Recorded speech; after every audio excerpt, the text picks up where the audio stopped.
Welcome student, Rastogi online coaching classes में आपका स्वागत है। आज क्लास 12 के रसायन विज्ञान चैप्टर 1 जो चैप्टर का नाम ठोस अवस्था के बारे में अध्ययन करेंगे।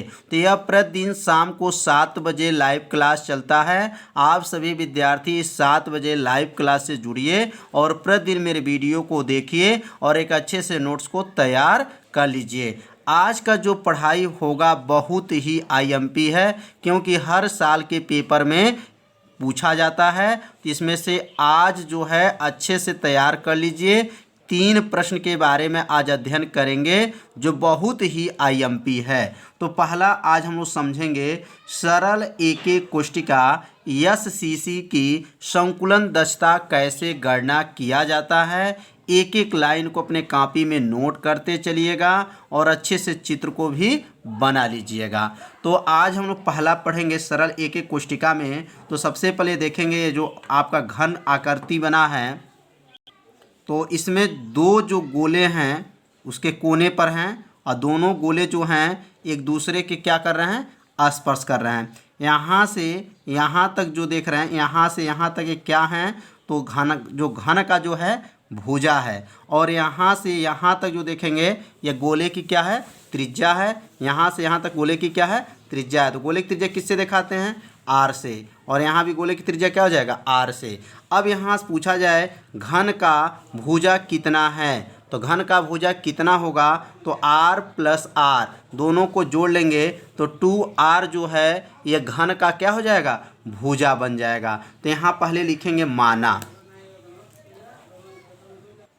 तो यहाँ लिख देंगे माना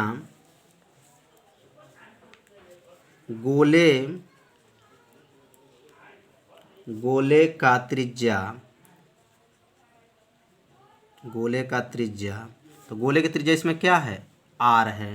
तो गोले की त्रिज्या क्या लिख देंगे, आर, तथा कोष्ठिका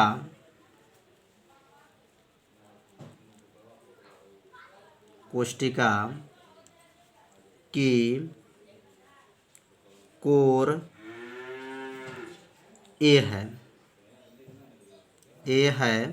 तो अब यहाँ जो है पहले लिखेंगे गोले की त्रिज्या। तो यहाँ से यहाँ तक गोले की त्रिज्या क्या माने हैं, आर, और यहाँ से यहाँ तक भी गोले है तो गोले की त्रिज्या क्या है, आर है। और यहाँ से यहाँ तक जो इसकी कोर है, कोर मतलब इसकी भुजाएं जो है वो क्या मान लिए हैं, ए है। तो ए कितने के बराबर होगा, तो यहाँ जो ए कितने के बराबर होगा, तो ए जो बराबर होगा आर प्लस आर के क्या होगा, आर प्लस आर के बराबर होगा। क्योंकि यहाँ से यहाँ तक ए है और ए में आर और आर इसमें क्या है, 2 भाग है। तो आर प्लस आर लिख लेंगे तो ए बराबर क्या हो जाएगा, 2r।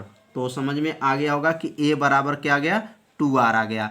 अब सरल एक एक कोष्ठिका में z का नाम परमाणुओं की संख्या इसमें कितना होता है, तो इसके पहले वाले वीडियो में बताया गया है कि सरल एक एक कोष्ठिका में परमाणुओं की संख्या जो होता है 1 होता है। परमाणु की संख्या कितना होता है, 1 होता है। अब यहाँ लिखेंगे सूत्र, लिखेंगे संकुलन दक्षता का सूत्र क्या है। तो यहाँ लिख देंगे संकुलन दक्षता बराबर, सूत्र को आप लोग अच्छे से याद कर लीजिएगा। संकुलन दक्षता का सूत्र होता है z गुणे गोले का आयतन बटा घन का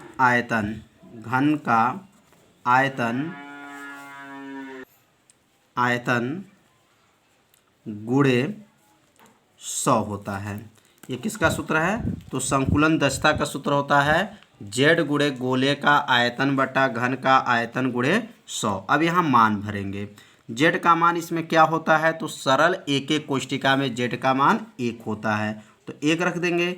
गोले का आयतन, तो गोले का आयतन क्लास 10 में आप लोग मेंसुरेशन में पढ़े होंगे, 4/3 पाई r का क्यूब होता है बटा, और घन का आयतन क्या होता है, तो भुजा के ऊपर 3 घात होता है। भुजा मतलब ए के ऊपर 3 घात हो गया, गुणे का हो जाएगा 100 हो जाएगा। तो यह सूत्र समझ में आ गया होगा। गोले का आयतन है और यह जो है घन का आयतन है। अब 4 में जब 1 का गुणा कर लेंगे तो कितना हो जाएगा, 4 × 4, 4/3 पाई आर का क्यूब बटा, और ए का मान शुरू में देखिए ए का मान निकल चुका है, ए बराबर क्या है 2r है। इसका मतलब ए के जगह पर 2r यहाँ पे नीचे रख देंगे ए के जगह पर। अब ए को हटा देंगे और उसके जगह पे क्या लिखेंगे 2r के ऊपर का घात हो जाएगा 3 घात हो जाएगा, और गुणे क्या हो जाएगा 100 हो जाएगा। ये 4/3 पाई आर का क्यूब गुणा किस में किए 1 में कर लेंगे, और ये 2r कहाँ से आया तो ए का मान हो गया।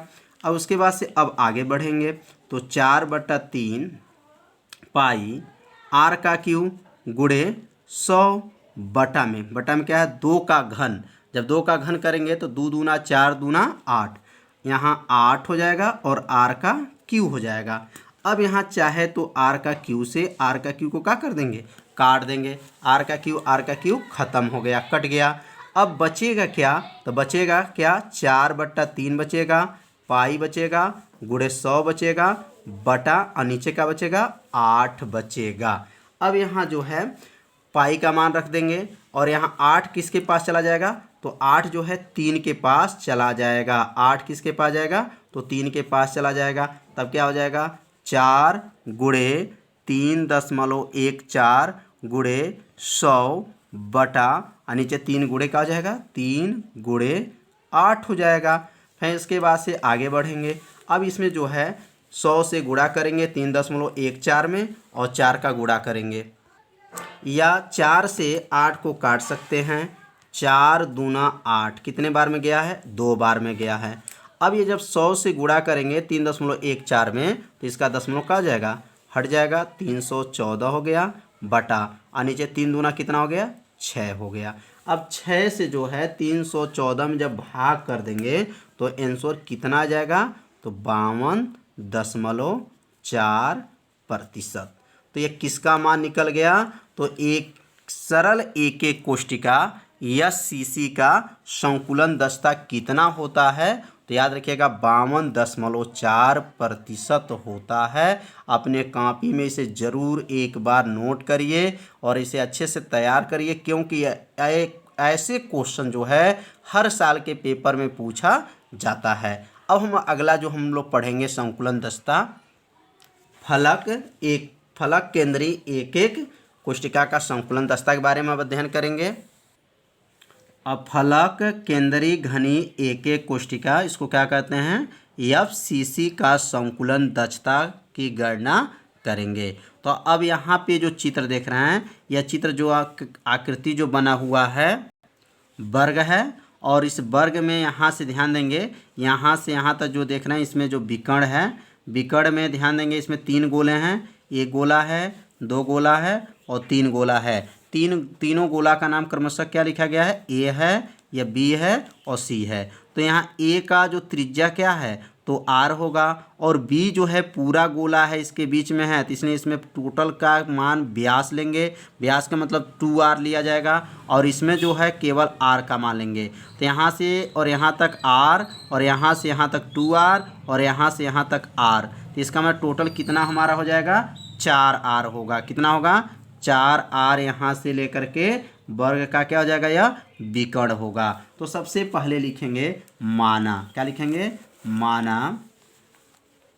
माना गोले की त्रिज्या, माना गोले की त्रिज्या किसे दिखाते हैं तो त्रिज्या r से प्रदर्शित करते हैं। माना गोले की त्रिज्या क्या है r है। उसके बाद लिखेंगे वर्ग का विकर्ण, तो विकर्ण कितने के यहाँ बराबर है तो यहाँ से यहाँ तक क्या है r होगा, तो r हो गया प्लस, और यहाँ से यहाँ तक पूरा गोला है इसने क्या लिखेंगे 2r लिखेंगे, क्या लिखेंगे 2r प्लस है यहाँ से जो है आपका यहाँ से यहाँ तक जो देख रहे हैं यह आपका r हो जाएगा। तो एक बार और ध्यान देंगे गोला ए के लिए r का प्रयोग, बी के लिए 2r और सी के लिए r का प्रयोग करेंगे। अब एक वर्ग का विकर्ण, तब वर्ग का विकर्ण का सूत्र क्या होता है तो वर्ग का विकर्ण का सूत्र होता है भुजा कर्णी में 2 होता है। अगर नहीं जानते होंगे सूत्र तो याद रखिएगा कि वर्ग का विकर्ण सूत्र होता है भुजा कर्णी में 2 होता है, बराबर 2r और एक में 3r और ये मिलकर के कितना होगा 4r, टोटल 4r हो गया। अब भुजा बराबर क्या होगा, तो यहाँ लिखेंगे भुजा बराबर 4r बटा नीचे क्या चला जाएगा, कर्णी में 2 चला जाएगा। अब यहाँ परिमेयकारी गुणक कर लेंगे। परिमेयकारी गुणक मतलब कर्णी 2 से ऊपर नीचे क्या करेंगे, गुणा कर लेंगे। अब यहाँ लिखेंगे भुजा बराबर, अब 4 का गुणा जब कर्णी 2 में करेंगे तो कितना होगा 4 कर्णी में 2 r बटा कर्णी 2 का गुणा जब कर्णी 2 में करेंगे तो कर्णी को क्या कर देते हैं, हटा देते हैं, कर्णी हट जाएगा तो 2 हो गया। अब यहाँ लिखेंगे भुजा बराबर, अब ये 2 से किसको काट देंगे, 4 को काट देंगे तो 2 दूना 4, 2 दूना 4 कितने बार में गया है, तो 2 बार में गया। तो भुजा कितना आ गया 2 कर्णी में 2 r, किसका मान है, भुजा का मान कितना आ गया 2 कर्णी में 2 r। इसको समीकरण नंबर 1 मान लीजिए। तो ये तो भुजा का मान निकल गया। अब हम लोग निकालेंगे और इसमें जेड का मान क्या होता है, तो याद रखिएगा जब आप इसके बैक वाले वीडियो में आप लोग पढ़े होंगे तो जानकारी हुआ होगा कि फलक जो केंद्रीय घनिक कोष्टिका होती हैं उसमें परमाणुओं की संख्या कितना होता है, तो उसमें परमाणुओं की संख्या जेड बराबर 4 होता है। क्या होता है, 4 होता है, याद रखिएगा। तो फलक केंद्रीय घनिक एक एक कोष्टिका या EFCC में परमाणुओं की संख्या क्या होता है, तो 4 होता है। अब यहाँ नीचे जो लिखेंगे संकुलन दक्षता का सूत्र लिखेंगे, संकुलन दक्षता का सूत्र, संकुलन दक्षता का सूत्र क्या होता है, तो संकुलन दक्षता बराबर होता है जेड गुणे गोले का आयतन, गोले का आयतन बटा, गोले का आयतन बटा घन का आयतन होता है, घन का आयतन गुणे 100 होता है। ये इसके बैक वाले में भी बताया गया है। संकुलन दक्षता का सूत्र जेड गुणे गोले का आयतन बटा घन का आयतन गुणे क्या होता है, 100 होता है। अब यहाँ पे मान भरेंगे तो जेड का मान इसमें क्या है, तो जेड का मान क्या है 4 है, तो जेड का मान क्या भरेंगे 4। और गोले का आयतन क्या होता है 4/3 पाई r का क्यू होता है। और घन का आयतन का सूत्र क्या होता है, भुजा के ऊपर क घात होता है, तो भुजा के ऊपर 3 घात होता है, गुणे कितना हो गया 100, तो गुणे यहाँ का लिखेंगे 100 लिख लेंगे। अब उसके बाद से 4 में जब 4 का गुणा करेंगे तो कितना होगा 4 चौको 16, 16 हो जाएगा, पाई हो जाएगा r के ऊपर 3 घात गुणे 100/3 पूरे का बटा और भुजा, तो भुजा का मान कितना है, तो यहाँ समीकरण 1 में देखेंगे तो भुजा का मान क्या है 2 कर्णी में 2 r है। इस भुजा के जगह पे लिखेंगे 2 कर्णी में 2 r के ऊपर क घात 3 घात लिख देंगे। अब क्या होगा 16 पाई r का क्यू गुणे 100/3 बटा, अब देखेंगे 2 का जब गुणा जब 3 बार करेंगे तो 2 दूना 4 दूना 8, या 8 हो जाएगा। और कर्णी 2 का गुणा जब 3 बार करेंगे, कर्णी 2 कर्णी 2 कर्णी 2 करेंगे तो कितना होता है 2 कर्णी में 2 होता है। और यहाँ का लिखेंगे r के ऊपर 3 घात। एक बार यहाँ पर अच्छे से समझेंगे, 2 का गुणा जब 3 बार करेंगे तो कितना होगा 8, और कर्णी 2 का गुणा जो है 3 बार करेंगे तो यहाँ पे गुणा करके चेक कर लिया जाए, कर्णी 2 और कर्णी में 2, यह जब 3 बार करेंगे तो ये कर्णी 2 मिलके क्या होता है, तो 2 हो जाएगा, कर्णी में 2, तो 2 कर्णी 2 कहाँ से आया, समझ में आ गया होगा। r का क्यू से r का क्यू को क्या कर देंगे, यहाँ r का क्यू से r का क्यू को काट देंगे। अब जो बचेगा ये 8 दूना क्या होगा 16, और 16 कहाँ चला जाएगा 3 के पास चला जाएगा।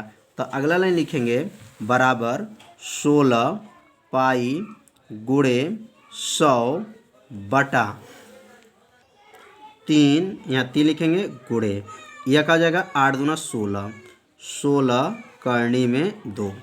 अब 16 से जो है 16 से 16 का हो गया कट गया, जब 16 से 16 काट देंगे अब बता यहाँ ऊपर क्या बचेगा, तो ऊपर जो बचा है अब पाई बचा, क्या बचेगा पाई गुणे 100 बचेगा, 100 बटा और नीचे क्या बचेगा 3 करनी में 2 बचा।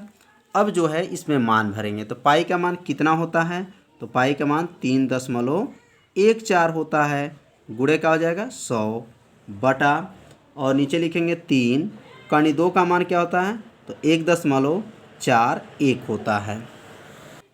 अब यहाँ पे देखेंगे अंश का घात दशमलव, जो देखेंगे यहाँ पे दशमलव कितने स्थान है, तो 2 स्थान पे है, और यहाँ पर भी देखेंगे दशमलव कितना स्थान पे है, तो 2 स्थान पे है।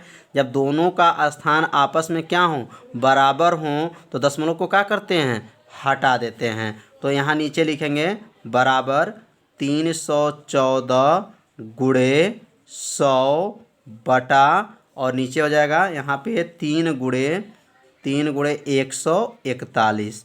यह 1.41 किसका मान है, तो करनी 2 का मान होता है, याद रखिएगा 1.41 होता है। अब यहाँ का दशमलव और ऊपर का दशमलव देख रहे हैं, दोनों दशमलव का हो गया हट गया। अब जब 100 से गुणा कर लेंगे तो कितना हो जाएगा 314 था ना, तो इसके आगे को जीरो बढ़ा देंगे, 2 जीरो बढ़ा देंगे तो 31,400 हो जाएगा। और नीचे 3 से जब इसमें गुणा कर लेंगे तो 3 एकन्नम 3, 3 चौको 12 को 2 और 3 एकम 3 एक 4, 423 हो गया। अब 31,400 में 400 जब 23 से भाग कर देंगे तो लगभग कितना परसेंट आ जाएगा, 74% आ जाएगा। तो समझ में आ गया होगा फलक केंद्रीय घनी एक एक कोष्टिका या एफसीसी में संकुलन दक्षता कितना होता है, तो 74% होता है। अब तीसरा जानेंगे अंतः केंद्रीय एक एक कोष्टिका, इसको क्या कहते हैं बीसीसी का संकुलन दक्षता। तो यहाँ बीसीसी का संकुलन दक्षता की गणना कैसे करेंगे, तो अब यहाँ देखेंगे यह विकर्ण जो देख रहे हैं बीच में जो है, यहाँ से एक गोला है, इसके बीच में एक गोला है और यहाँ एक गोला है। तो यहाँ ए गोला और यहाँ देखेंगे यह गोला में इसकी त्रिज्या क्या है, तो इसकी त्रिज्या यहाँ से आर और यह पूरा लिखेंगे 2r और यहाँ से फिर से r। तो यहाँ पर भी 3 गोला है, तो तीनों गोला में आपका टोटल त्रिज्या इसमें क्या होगा या टोटल दूरी कहेंगे, इसमें टोटल दूरी कितना है, तो r और यह 2r और इसमें r, तो मिला करके कितना हो जाएगा 4r इसमें भी होगा। तो यहाँ सबसे पहले लिखेंगे माना गोले की त्रिज्या, माना गोले की त्रिज्या r है, गोले की त्रिज्या क्या है r है, और घन का जो विकर्ण है यह घन है, जो आकृति बना है यह क्या है घन है। इसके पहले क्या था वर्ग था, तो अब यहाँ लिखेंगे घन का विकर्ण कितने के बराबर होगा, तो यहाँ से यहाँ तो इस गोले में त्रिज्या का लेंगे r और यह पूरा गोला है, इसमें क्या लिखेंगे 2r है। इसके बाद से यहाँ से लेकर के यहाँ तक की जो त्रिज्या है उसको क्या लिखेंगे r। और घन का विकर्ण, तो घन का विकर्ण का सूत्र क्या होता है, तो भुजा कर्णी में 3 होता है। देखिए वर्ग का विकर्ण भुजा कर्णी में 2 होता है और घन का विकर्ण होता है भुजा कर्णी में 3 होता है।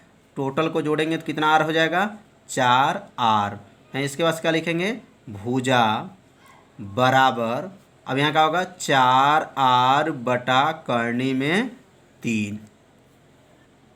तो समझ में आ गया होगा भुजा का मान कितना आ गया, तो 4r बटा कर्णी में 3 आया। अब क्या लिखेंगे z बराबर, z का नाम क्या है परमाणुओं की संख्या। तो अंतः केंद्रीय एक एक कोष्टिका में परमाणुओं की संख्या कितना होता है, तो परमाणुओं की संख्या 2 होता है। अब यहाँ सूत्र लिखेंगे संकुलन दक्षता का, तो संकुलन दक्षता बराबर सूत्र होता है z गुणे गोले का आयतन हो जाएगा बटा घन का आयतन। तो घन का आयतन गुणे क्या होता है गुणे 100 होता है। अब यहाँ पे जेड का मान क्या भरेंगे, तो जेड का मान 2 भरेंगे। और गोले का आयतन का सूत्र क्या होता है, तो 4/3 पाई आर का क्यू होता है, बटा घन का आयतन का सूत्र क्या होता है, तो भुजा के ऊपर क घात होता है, 3 घात होता है, गुणा क्या हो गया, 100 हो गया। बराबर करेंगे, 4 में 2 का गुणा करेंगे तो 4 दूनी 8/3 पाई आर का क्यू बटा, अब भुजा का मान, तो भुजा का मान यहाँ देख लेंगे, तो भुजा का मान क्या भरेंगे, 4r बटा करनी में 3, ये भुजा के जगह पर रख देंगे, तो 4r बटा करनी में 3 के ऊपर क घात, 3 घात गुणे 100। तो यह 8 कैसे आया, तो 4 में 2 का गुणा किए तो 8/3 पाई आर का क्यू, और भुजा का मान क्या है, 4r बटा करनी में 3। अब इसके बाद से इसको आगे सॉल्व करेंगे, तो अब ये लिखेंगे 8/3 पाई आर का क्यू बटा 4 का गुणा जो है, 4 का गुणा जब 3 बार करेंगे तो 4 चौको 16 और 16 चौको 64 हो जाएगा। और क्या होगा, आर का क्यू होगा बटा कर्णी 3 का गुणा जब 3 बार करेंगे तो यहाँ पे गुणा करके बताएंगे, कर्णी 3 कर्णी में 3 और कर्णी में 3। जब कर्णी 3 का गुणा करेंगे तो क्या बनता है, तो 3 बनता है, और यह कर्णी 3 यहाँ उतार देंगे तो 3 कर्णी 3 होता है। जब कर्णी 3 का गुणा जब 3 बार करेंगे तो क्या आएगा, 3 कर्णी में 3, तो यहाँ लिखेंगे 3 कर्णी में 3 गुणे क्या हो जाएगा, 100। 64 कहाँ से आया, 4 का घन 64, और कर्णी 3 का गुणा जब 3 बार करेंगे तो क्या आता है, 3 कर्णी 3 हो जाएगा। उसके बाद से यहाँ आर का क्यू से आर का क्यू को क्या कर देंगे, काट देंगे। अब बचेगा क्या, अब बचेगा यहाँ पर नीचे लिखेंगे, अब यह नीचे वाला जो मान है वो सबसे ऊपर कर सकते हैं, यह मान को सबसे ऊपर, और 64 यहाँ चला जाएगा, तो क्या आ जाएगा 8 गुणे 100, 8 गुणे पाई गुणे 100 ऊपर है। अब है गुणे, यह नीचे से चला गया ऊपर सबसे ऊपर, तो 3 कर्णी में 3। अब पूरे का बटा, और नीचे क्या है, तो 3 है गुणे 64 है, तो 3 गुणे 64, 3 या और 64 या, ये नीचे वाला सबसे ऊपर, यह बीच में चला जाता है। अब यहाँ जो कटने वाला है उसको काट देंगे, क्या क्या कटेगा, 3 से 3 खत्म, 8 से 64, 8 अठाई 64, 8 भी खत्म। अब उसके बाद से अब जो बचा है इसके नीचे नोट करेंगे। अब क्या बचा है, पाई बचा है, 100 बचा है, कर्णी में 3 बचा है, और नीचे क्या बचा है, तो नीचे 8 बचा है। अब कर्णी 3 का मान, कर्णी का मान कर्णी 3 का मान, और यहाँ पर किसका मान, पाई का मान को यहाँ रखेंगे। तो पाई का मान तो जानते हैं 3.14 होता है, और यहाँ का हो जाएगा 100, और कर्णी 3 का मान 1.73 होता है, बटा कर लेंगे, और नीचे क्या लिखेंगे 8। अब ये तीनों का गुणा करेंगे, तीनों का जब गुणा करेंगे, अने तो क्या कर सकते हैं, 100 से इसको दशमलव हटा देंगे, 314 हो जाएगा, फिर से 1.73 में गुणा कर लेंगे, तो गुणा करने पाएगा 543.22 बटा 8। अब 8 से जो है इसमें भाग कर देंगे तो कितना आ जाएगा, 67.9, लगभग कितना लिख सकते हैं, 68% मैंने प्रतिशत होता है। तो अंतः केंद्रीय एक कोष्टिका या BCC का संकुलन दस्ता कितना होता है, तो 68% होता है। तो समझ में आ गया होगा कि 68% कैसे आया। तो आज का जो पढ़ाई था, संकुलन दक्षता ज्ञात करने का नियम क्या था, और SCC, BCC और FCC के संकुलन दक्षता कितना प्रतिशत होता है, इस वीडियो में बताया गया। आप लोग इसे अच्छे से अपने कॉपी में नोट कर लीजिए। इसमें से 3 है, तीनों में से एक प्रश्न जो है हमेशा पेपर में पूछा जाता है। अब कल शाम को 7 बजे लाइव क्लास में मिलेंगे। यदि आप लोग इस चैनल पर नए हैं तो मेरे चैनल को सब्सक्राइब और बेल आइकन घंटी जो होता है ऑप्शन को जब ओके करेंगे तो उसमें 3 ऑप्शन आता है। तो पहले वाले ऑप्शन ऑल वाले ऑप्शन को आप लोग क्या कर लीजिए, ओके कर लीजिए, जिससे कोई भी वीडियो को अपलोड किया जाए तो उसका मैसेज तुरंत आपके पास पहुंच जाए। तो कल हम शाम को 7 बजे मिलेंगे, तब तक के लिए नमस्कार।